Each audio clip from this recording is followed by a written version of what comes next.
Au nord, les usines vieillissantes sont mieux encadrées, mais les réglementations ne sont pas toujours respectées et les polluants continuent d'affluer par des cours d'eau comme le Rhône ou le Pô en Italie. Au sud, en revanche, la pression écologique s'est beaucoup aggravée avec le développement économique. Les industries polluantes s'y sont relocalisées, comme en Libye, en Algérie et en Tunisie, dégradant un environnement jusque-là préservé. La Tunisie est connue pour son soleil, ses plages et ses oasis. Elle a longtemps été une destination bon marché pour les Européens, avant que les attentats djihadistes ne les éloignent. Mais il y a une réalité que l'on connaît moins.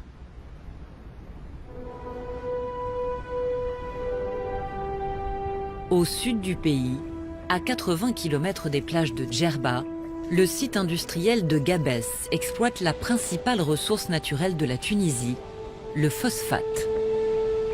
Il sert à fabriquer de l'engrais qui sera exporté en Europe et dans le monde entier. Une source de devises capitale pour la Tunisie, dont l'économie est fragile. À Gabès, tout a changé lorsque l'État a choisi d'implanter une usine d'engrais en 1972. Depuis, d'autres usines chimiques se sont installées et le site s'est agrandi. Quand les usines ont démarré, les gens étaient vraiment très contents là d'avoir de l'industrie dans la région qui était pratiquement une région purement agricole. La conscience là, des problèmes environnementaux, ce problème ne se posait même pas. Tout ça, c'était dans un contexte de toute une chaîne de développement. Entre les cuves et les hangars, un canal déverse des résidus de la production d'acide phosphorique et d'engrais.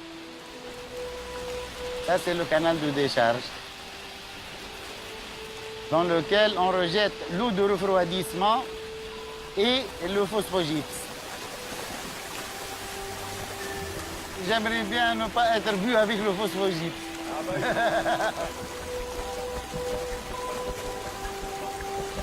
Ça part vers la mer. Ça part vers la mer. C'est ça la principale source de pollution. Effectivement, de la mer.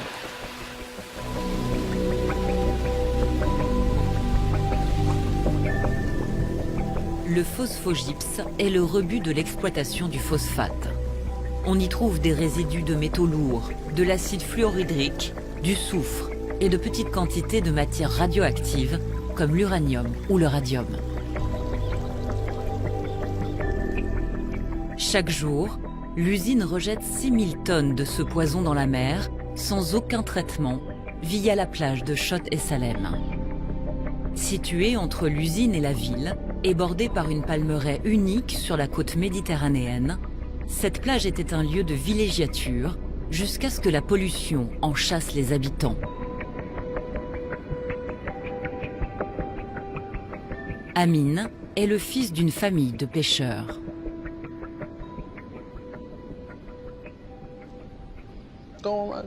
Tout est devenu noir. Regardez tout ce phosphate. Il n'y a plus rien. Le sable a changé de couleur. Il n'y en a plus. Ici, scientifiquement parlant, on est maintenant 6 mètres plus haut que la surface d'origine de la plage. Et ça, ce sont des petites barques qui pêchaient ici. C'était le rêve pour tous les pêcheurs, parce qu'il y avait beaucoup de poissons. Les gens travaillaient pour la plupart dans la pêche. Ils travaillaient en famille. C'était comme ça dans ma famille, les Amrouni. On travaillait presque tous dans la pêche. Même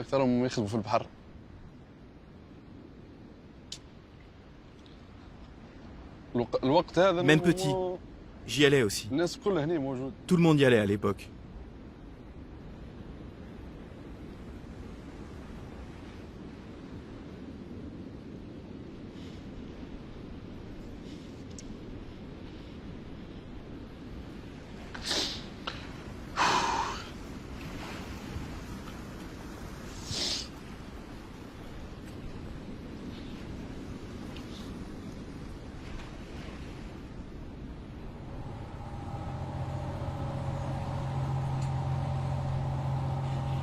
En 1970, le commandant Cousteau avait remarqué la biodiversité exceptionnelle du golfe de Gabès. Une zone riche en posidonie et en plancton, où plus de 200 espèces de poissons venaient se reproduire. Un paradis pour la pêche. Autrefois, plusieurs centaines de bateaux jetaient leurs filets au large de la plage. Il n'en reste plus qu'une quarantaine. Les rares pêcheurs à ne pas avoir abandonné ont dû investir dans des bateaux plus grands pour aller pêcher plus loin, loin de cette pollution. Les fonds marins sont anéantis sur des kilomètres.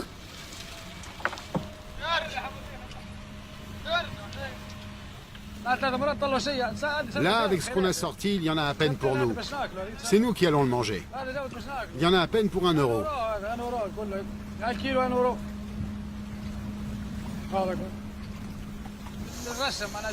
Avant, le poisson arrivait presque à la porte de chez nous. S'il avait pu voler, il serait venu jusqu'à chez nous. Un bateau comme celui-ci sortait au moins 1000 caisses de poissons à chaque fois. Et maintenant, voyez par vous-même, la mer est désertée, il n'y a plus de vie dans le golfe de Gabès. Cette usine, c'est un monstre. Elle a tué tous nos rêves. C'est un ogre. Il n'y a pas que la mer qui est souillée par la zone industrielle. À Gabès, où la vie tourne au ralenti et où les visiteurs sont rares, tout le monde sait que le pôle chimique ruine l'environnement et la vie des habitants. Les usines du site puisent abondamment dans les nappes phréatiques et rejettent dans l'atmosphère quantité de gaz et de particules toxiques. Les palmeraies qui entourent la ville sont en danger et nombre de riverains ont renoncé à cultiver leurs lopins de terre.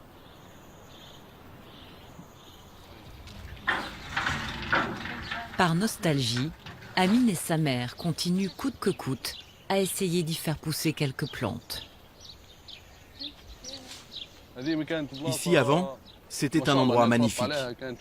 On plantait des melons, des tomates, des salades, de la laitue.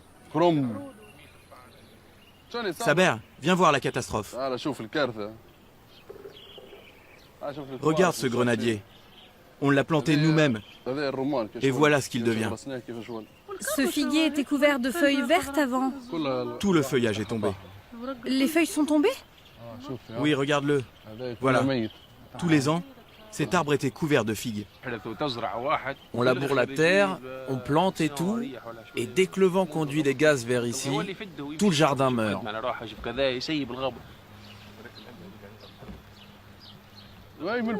C'est quand ils vidangent leur système.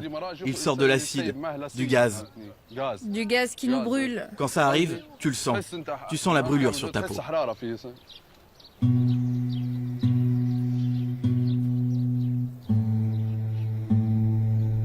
Sous le régime autoritaire du président Ben Ali, le sujet était tabou. Pas question de critiquer le groupe chimique tunisien, l'entreprise publique qui gère le site et apporte de précieux revenus à l'État.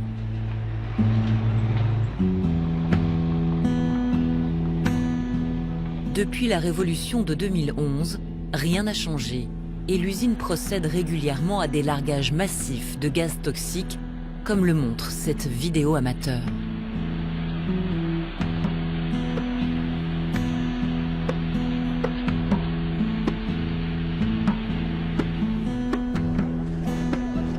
Mais avec la fin de la dictature, la colère a surmonté la peur et les riverains de l'usine se mobilisent. De nombreux collectifs citoyens se sont constitués pour recueillir la parole des victimes et tenter d'obtenir la fermeture immédiate de toutes les unités polluantes du site.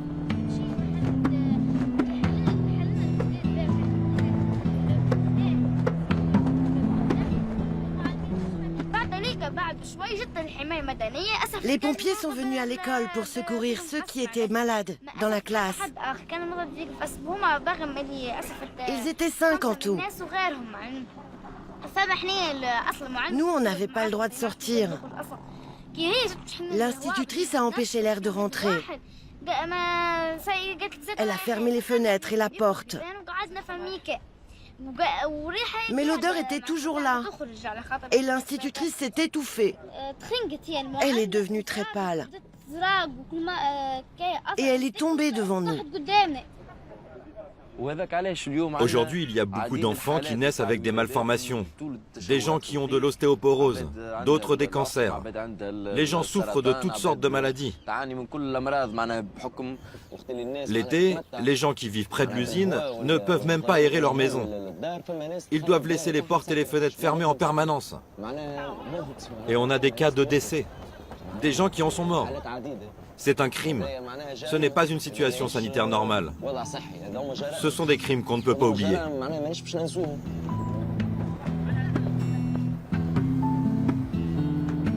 Pour essayer d'acheter la paix sociale, l'État et le groupe chimique distribuent au coup par coup des subventions, des indemnisations et des emplois, tout en refusant de reconnaître leur responsabilité dans ce drame de santé publique, malgré les cas de maladies graves et de décès.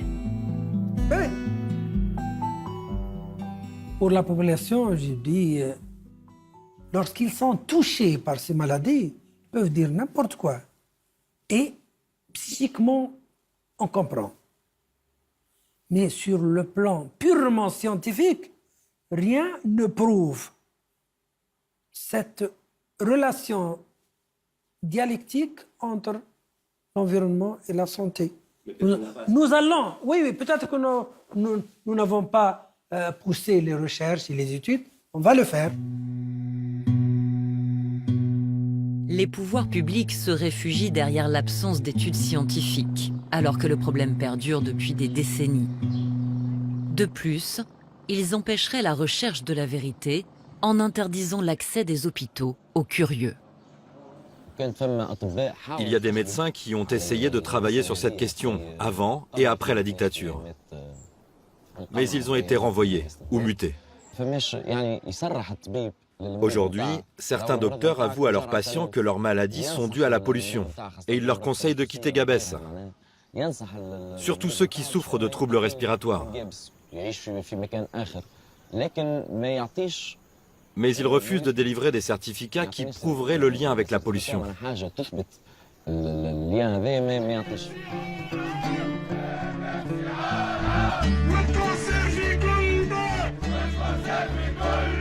Au début de l'été 2017, la population s'est encore une fois rebellée. Les manifestations ont duré 2 jours.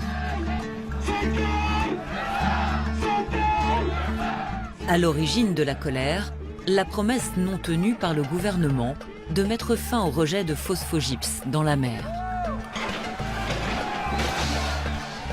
Acculé, il promet cette fois-ci de régler la question des émissions de gaz toxiques dans les 2 ans à venir. Et il s'engage à déménager toutes les unités polluantes d'ici 8 ans. Voilà, c'est très important. Donc, en tout et pour tout, c'est autour de 8 ans et demi. Max. Et c'est un engagement signé par notre chef du gouvernement. Dans peu de temps, le problème va être résolu sur le plan environnemental, sur le plan des pêcheurs. Et ils vont partir à la pêche tranquillement. Ils vont, Inch'Allah, prendre des poissons juste comme jadis à la plage.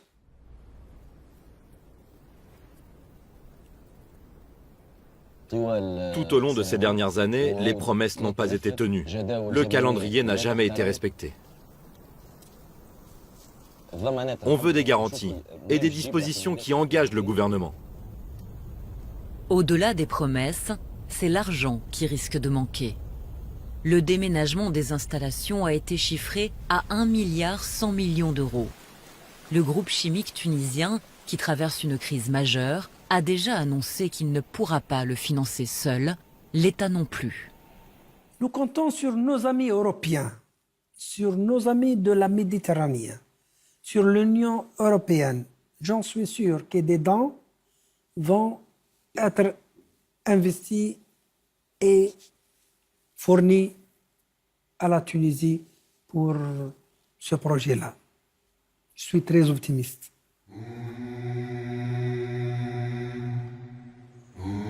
Amin travaille au groupe chimique comme électricien.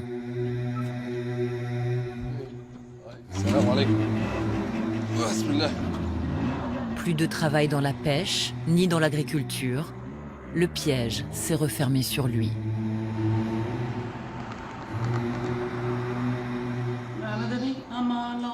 Depuis 7 ou 8 mois, sa santé ne va pas bien. Il n'arrête pas de tousser, mais c'est comme ça.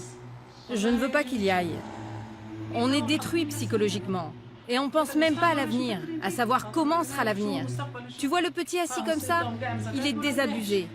Qu'est-ce qu'il a à attendre de l'avenir? Quel avenir?